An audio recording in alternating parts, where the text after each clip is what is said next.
There are dozens of tools, techniques, and services you can use to support your online marketing programs. It can be very confusing to navigate this complex set of solutions. Honestly, there is no magic way to make the decisions for your business. So I'm a numbers guy. Today's technology provides me with all kinds of analytical tools to measure the effectiveness of my marketing programs. The tools help with such metrics as return on ad spend, cost per acquisition, cost per click, bounce rate, conversion rate, and many more. There are two key metrics that I like to use to measure my marketing programs: cost per visit and cost per sale. Very simply, cost per visit is the cost of the program, such as affiliate marketing, divided by the number of visits generated by that program. Naturally, there are some programs that are going to be less costly than others. For example, email marketing to your existing customers will be less costly than pay-per-click advertising.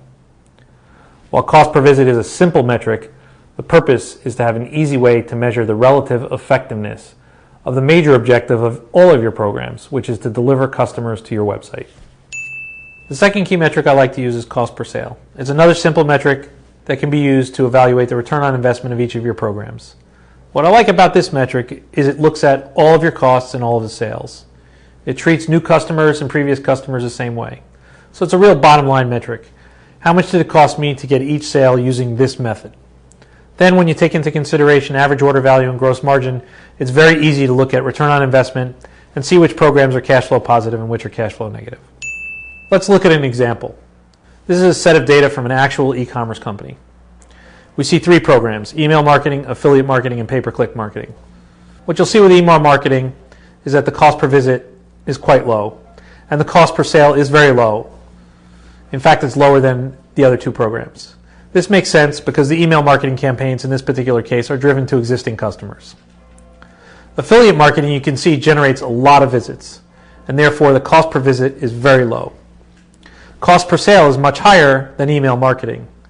Generally, that's because the affiliate traffic is newer to your company and is going to convert at a much lower rate. Pay-per-click marketing is the most expensive as far as getting the visitors, and is also the most expensive in terms of cost per sale. As we talked about earlier, the main thing to start looking at here is what is your return on investment, what's generating a positive cash flow, what's generating a negative cash flow, and make some decisions.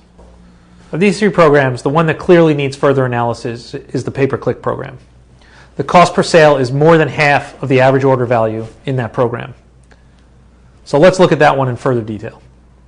What I've done in this example is broken down the pay-per-click campaign into two broad components: branded keywords and non-branded keywords. What you'll notice is the branded keywords look a lot like the affiliate program or the email campaign in that the cost per visit is quite low and the cost per sale is also relatively low. And you'll see that the other keywords, or the non-branded keywords, the cost per visit is much higher and the cost per sale is very high, especially in comparison to the average order value. At this point, this company should really work with their pay-per-click campaign, whether it's internal or external, and really focus on refining the non-branded keywords. As the carpenters always say, measure twice and cut once.